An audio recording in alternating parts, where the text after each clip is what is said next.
आवाज तुमचा. आणि आपण बोलतो आहोत घडवू नवे काही या कार्यक्रमामध्ये गणित या विषयासंबंधी, आणि त्यासंबंधी आपल्याला मार्गदर्शन करतात श्रीयुत विलास पोतनीस. आतापर्यंत आपण तरुणपणात गणितातलं सौंदर्य कसं सांगता ते सांगितलं, पण तुम्ही मगाशी म्हणालात की सिनियर सिटीजन्सना सुद्धा गणित अतिशय सोपं करून सांगता येतं, तर ते कसं?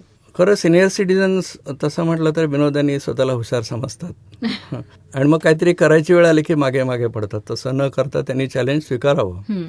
आपला नातूवाला ते सुनेच्या भीतीनं मारू शकत नाहीत की सून रागेल काय करायचं, आणि मग म्हणून ते आपल्या नातवंडाशी फार प्रेमाने बोलतात. मग त्यांचं गणित त्यांनी आत्मसात करावं, त्यांच्या शाळेत काय अभ्यासक्रम आहे बघावं. आमच्या वेळेला ही पद्धत होती असं म्हणून त्याला टाळू नये, तर ते शिकावं. आणि तेवढे तुम्ही हुशार असता ते तुमच्या लगेच लक्षात येतं, आणि तुम्ही त्या मग नातवंडाशी असे प्रेमाने असं नाही तर असं कर, डोके ठेवून टाळ्यावरती जर म्हटलं तसं त्याचा टाळा करणं म्हणजे डोकं टाळ्यावर ठेवलं पाहिजे आणि त्याला करून बघ. असं नाही जमलं तर तुला असं जमेल, असं नाही जमलं तर असं बघ, आणि आपलं उत्तर बरोबर आलं की नाही ह्याच्यासाठी पण जरा बघ. ह्याच्यासाठी मॅडम वैद्यगणितामध्ये खूप सुंदर सुंदर पद्धती आहेत. एकच गुणाकार मी जवळपास 35 ते 40 प्रकारांनी करू शकतो.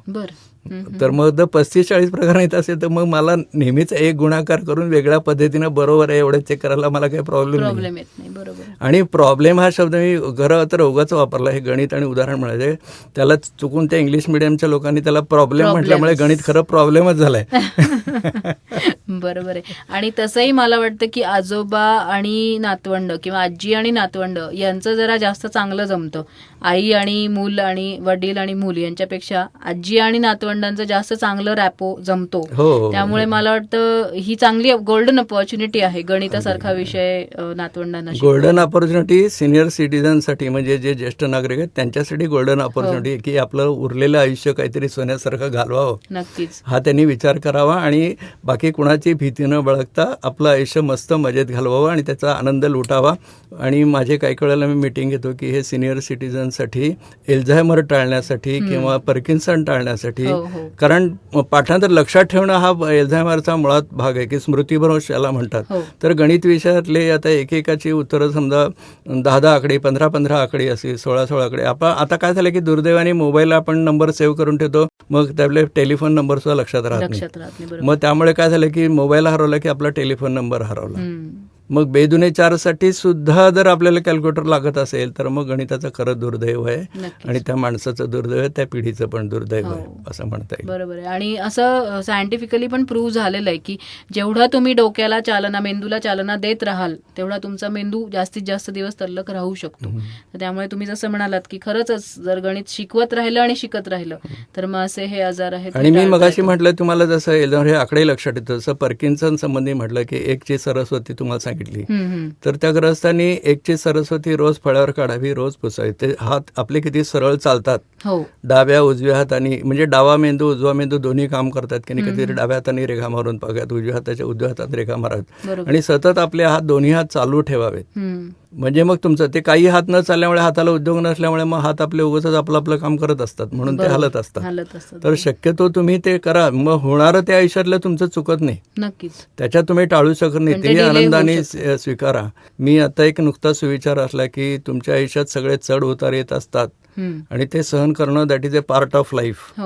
That is a part of life. पण ते हसत सहन करणं that is a art of life असं मला वाटतं. म्हणून मी आणि एक म्हणजे हे माझ्या डोक्यातनं आलं म्हणून मी आता शेअर करते की लहान मुलांना आजकाल बेरीज सुद्धा लवकर लवकर करता येत नाही.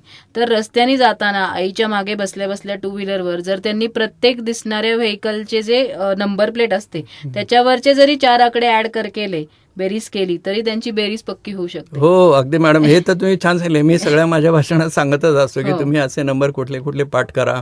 आणि त्याचा बीजांक पण एक असतो की त्याची बेरीज करायची असेल तर 9 हा अंक आपल्याला खूप मदत करतो. बरोबर की 9 हा अंक आपण कायम स्थिर राहतो. काही माणसाचे 9 अंकांचे पण मॅडम स्वभाव असतात. जसे माणसांचे स्वभाव असतात ना की काही माणसाची 10 वर्षाची आपली दोस्ती असली तरी त्याचं आपलं पटत नाही. आणि काही माणसं काल भेटलेला आणि त्याचा आपल्या इतका गप्पा रमतात की त्याला आपण सगळं सांगतो, तो आपल्याला सगळं सांगतो आणि त्याला वाटतं की आपल्याला जन्माचा जोडीदार आपण इतकं म्हणतो. तसं अंकांचे स्वभाव असतात. भाग्यांक म्हणून हा एक प्रकार आहे, ज्योतिषाचा एक प्रकार आहे. तुम्ही माना नाही तर न माना, पण मानणारे मानतात. तर पण मग तसे अंकांचे स्वभाव असतात. काही काही अंक आपल्याला गणितामध्ये खूप खूप खूप मदत करतात. तसा 9चा आकडा आहे, 1चा आकडा आहे, हो 5चे आकडे आहेत. म्हणजे असे काही काही आकडे तर तुम्हाला खूप मदत होतात. आता मी तुम्हाला एक थोडंसं पाड्याबद्दल उदाहरण देतो. हो बघा, मी एक लेक्चर घेतो. हं. 9चा पाडा सर्वसाधारणपणे सगळ्यांना येतो हो. ना, पण 19चा पाडा म्हटला की 100 लोकांच्यात एखाद्याचाच हात वर होतो. पाठ असतो, बरोबर. एखाद्या शक्यतोवर त्याच्यासाठी मी नसतोच. वेगळा एक विनोद सांगतो बर. तुम्हाला की 5 गृहस्थ चालले होते हं. आणि ते टॅक्सीने गेले. टॅक्सीवर त्यांना 50 रुपये बिल दाखवलं मीटरवर. शेवटी उतरताना म्हणाले की कशाला आपण प्रत्येकाने आपापले पैसे देऊन टाकू, एकावरच ओझं नको हं. म्हणून टॅक्सीवाल्याला त्यांनी विचारलं हं. की बाबा रे, प्रत्येकाने किती पैसे द्यायचे आहेत, आमचे आम्ही देऊन टाकतो. हं. आता इतकं साधं गणित जर विचारलं असेल ना, तर टॅक्सीवाले ही पण काही कमी हुशार जात नसते. हो. त्यांनी सांगितलं की थांबा, विचार करून सांगतो. त्यांनी विचार केला, असं करा तुम्ही मला प्रत्येकजण 19 रुपये द्या म्हणून, बर. 5 जणांचे. हं. मग त्यातला म्हणाला की 19 रुपये, तू काय आम्हाला गणित येत नाही समजत का, तू काय पुरावा काय, प्रूव्ह करून दाखव गणित. हं. असं म्हटल्यामुळे टॅक्सीवाल्याचा विश्वास खूप वाढला. इतकं सोपं त्यांनी गणित परत मला करून दाखव म्हणून सांगितलं. म्हणून मी मला सांगितलं. त्यांनी काय केलं, उजवीकडचे सगळे 9 आहेत, ते 5 वेळा 9 आले, ते 19 5 जणांचे. मग त्यांनी 9 दुने 18, 9 त्रिक 27, 9 चौक 36, 9 5 45 केले. हो. आणि इकडे डावीकडचे सगळे 46, 47, 48, 49, 50 झाली बेरीज 50. आणि सगळे खुश झाले आणि प्रत्येकाने 19 रुपये दिले. त्याच्या पुढचा वेगळा गुणाकार कसा केला ती अजून वेगळी स्टोरी आहे, भागाकार कसा केला ती अजून वेगळी स्टोरी आहे. आणि भागाकार वेगळ्या पद्धतीने केला आणि 19चा पाडा येत नाही म्हणून त्यांची कशी पंचायत झाली ते पंचायत आहे. तर 19चा पाडा हा गणितातला सर्वात सोपा पाडा म्हणता येईल. बर. तर सर्वात सोपा पाडा. तर तुम्ही काय करा, तर त्याचे स्वभाव असतात अंकांचे. तर 9 दुने 18, 9 त्रिक 27, 9 चौक 36, 9 5 असं जे म्हणता ना, तर ते उतरत्या क्रमाने 9, 8, 7, 6, 5, 4, 3, 2, 1, 0 असे पाडे असतात. 9चा पाडा जिथे 9नी शेवट होतो त्या पाड्यामध्ये शेवटी 9, 8, 7, 6, 5, 4, 3, 2, 1, 0 आलेच पाहिजेत. बर. हां. आणि मग आता 19 आहे, मग 1 नंतरचा अंक किती आहे, 1 2 आहे. मग 1 आणि 2 3, 3 आणि 2 5, 5 आणि 2 7, 7 आणि 2 9, 9 आणि 2 11, 11 आणि 2 13, 13 आणि 2 15, 15 आणि 2 17, 17 आणि 2 19 म्हणा की 119चा पाडा तयार. बर. आणि हे मी माझ्या ह्याच्यात करून घेतलं का, पहिलीतल्या मुलांच्याकडून मी 59चा पाडा तयार करून घेतलाय. बर. वा. म्हणजे त्याला साधारण तो पाहिलं की त्याला 10 पर्यंतचे पाडे येतात. तर पहिलीतल्या मुलाकडून मी 59चा पाडा खूप सोपा होता. त्यांनी 9, 8, 7, 6, 5, 4, 3, 2, 1, 0 लिहिले. इकडे 5 नंतर 6 येतात, तर 5 आणि 6 11, 11 आणि 6 17, 17 आणि 6 23. आणि जर ॲडिशन तुम्हाला बोटाने मोजायला त्रास असेल तर 6चा पाडा म्हणा आणि एक एक वजा करत जा, तरी सुद्धा तुम्हाला 59चा पाडा एका क्षणात तयार करता येतो. वा, मस्त. म्हणजे इथून पुढे 19च्या पाड्याची भीती बाळगायची. 19 नाहीये, 29 नको, 59 नको, 99 नको. आणि मॅडम 99चा पाडा तर सर्वात सोपा आहे, कमालच म्हणता येईल गणितामधली. 99चा पाडा काय करायचं, 9चा पाडा येतो की नाही, 9 9 दुने 18, 1 आणि 8 मध्ये थोडंसं भांडण झाल्यासारखं थोडंसं वेगळे काढा, 27 वेगळे काढा, 36 वेगळे काढा, 45 वेगळे काढा, नंतर असे 54 वेगळे काढा आणि जो एक्स्ट्रा 9 आहे तो मध्ये मध्ये टाकून द्या सगळ्यांच्या. म्हणजे 1 9 8, 2 9 7, 3 9 6, 4 9 5 असं झालं की 99चा पाडा झाला. 999चा पाडा असेल तर 9 दुने 18 लिहा, मध्ये 2 9 लिहा, 9999चा पाहतात 9 दुने 18 लिहा, मध्ये 3 9 लिहा की झाला पाडा. वा, मस्त. आणि अशा अनेक गमती जमती तुम्ही त्याला म्हणजे मी नाही शोधलेला, हे वैदिक गणिताची देण आहे. माझा मी विचार करून सांगण्याच्या पद्धती शोधलेल्या आहेत. जरा काहीतरी प्रेमाच्या किंवा प्रेमाने न कंटाळता, आज असं नाही जमलं तर तसं जमेल असं म्हणून मी वेगळ्या न कंटाळता मी ते शिकवतो. पण बाकी हे वैदिक गणिताचं. मॅडम, एक वैदिक गणिताचा थोडासा मी इतिहास सांगतो की आपल्याकडे जे 4 वेद आहेत, ऋग्वेद, यजुर्वेद, सामवेद आणि अथर्ववेद. तर ऋग्वेदाचा उपवेद आहे तो आयुर्वेद आहे, उपवेद म्हणून आहे. नंतर सामवेदाचा जो हे आहे तो गांधर्व वेद म्हणून आहे, म्हणजे गाण्याच्या संदर्भात जातो. नंतर तुम्हाला यजुर्वेद म्हटलं तर त्याचा तो धनुर्वेदाकडे जातो. धनुर्वेद म्हणजे लढाईची शास्त्र वगैरे सगळे. आणि अथर्ववेद जो आहे त्याचा उपवेद जो आहे तो स्थापत्यवेद म्हणून आहे. तर स्थापत्यवेद हे सगळं गणिताचं आहे. तर ती सगळी गणिताची 97 अंकी संख्या आपण पूर्वी वापरत होतो. 97 अंकी म्हणजे 96 अंकी संख्या तुम्हाला सगळ्यांना माहिती, ती दश अनंत म्हणजे अनंत आहे. मग त्यांनी काय केलं की सहस्त्र, दशसहस्त्र, लक्ष, दशलक्ष, कोटी, दशकोटी असं म्हणता म्हणता त्या अनंताला पण एक दश अनंत लावून टाकू, म्हणजे आपल्याला गणित भरपूर करता येतील. तर मला असं एका ठिकाणी विचारलं की मग एवढं तुम्ही सांगता, मग एवढ्या मोठ्या मोठी गणितं आपल्याकडे करत होता का? तर म्हणून मी ब्रह्मदेवाच्या एका दिवसाचं जे उदाहरण दिलं हो. की जी 4 युग आहेत त्याच्यामधलं जे आत्ताचं कलियुग आहे त्या कलियुगाचं जर तुम्ही अंतर पाहिलं तर 4,32,000 वर्षाचं आहे. हो. त्याच्या दुप्पट त्याच्या अगोदरचं द्वापार युगाचं आहे, त्याच्या तिप्पट त्याच्या पाहिलं तर तुम्ही त्रेतायुगाचं, रामाच्या युगाचं, आणि त्याच्यावर सत्ययुगाचं चौपट आहे. हो. असं केलं तर ते 4,32,000 43,20,000 अशी होतात. हो. आणि मग असे ते 4 युगी झाली, त्याला एक युगी म्हणतात. अशी 56 चतुर्युगी जर एकत्र केली तर त्याचा एक मन्वंतर होतो, आणि त्याचे जर त्या 14 मन्वंतर एकत्र केले तर एक कल्प होतो, आणि असे 12 कल्प केले की ब्रह्मदेवाचा एक दिवस होतो. मग आपल्याकडे गणित छोटं आहे का? अजिबातच नाही. जसं तुम्ही म्हणालात की 97 आकडी संख्यांची सुद्धा गणितं होत होते, तर आता मला वाटतं भारतातल्या प्रत्येक मुलाला गणिताची 97 अंकाचं मी तुम्हाला एक उदाहरण देतो की आपण जे संगीतामधले तुम्ही मला एखादं विचारलं की संगीतामध्ये कुठे गणिताचं, संगीतामध्ये पण गणित आहे. तर संगीतामधले जे 7 स्वर असतात त्याच्यातले काही तीव्र स्वर, काही कोमल स्वर असे धरले तर ते 5 अजून मिळून 12 स्वर होतात, आणि त्याच्यामध्ये 22 श्रुती होतात.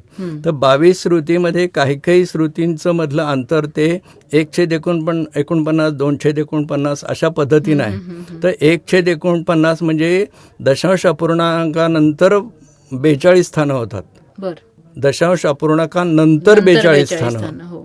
मग तिथे गणित, आणि मग त्या श्रुतीवरून त्या श्रुतीवर बरोबर आलं तर संगीत बरोबर झालं. तिथे आलं की लोक म्हणतात अरे वा, आणि ते गणितातलं, संगीतातलं ते सम म्हणजे गणिताचं उत्तर असतं. बरोबर. तसं चित्रकलेत आहे, कुठे नाही कुठे असं नाही. तुम्ही साधं तुम्हाला घर जरी बांधायचं असलं तरी तुम्हाला जो प्लॅन काढून घ्यायचा त्याच्यात तर 100% गणित आहेच, कारण थोडं जरी मिलीमीटरचा फरक पडला तरी सगळं कॅल्क्युलेशन चुकतं आणि घर बांधायला चुकतं. तर मला वाटतं गणित हे जसं तुम्ही मगाशी म्हणालात की गर्भसंस्कारापासून सुरू होतं, ते आता तुम्ही प्रूव्ह करत करत पुढे चाललेलो आहोत आपण.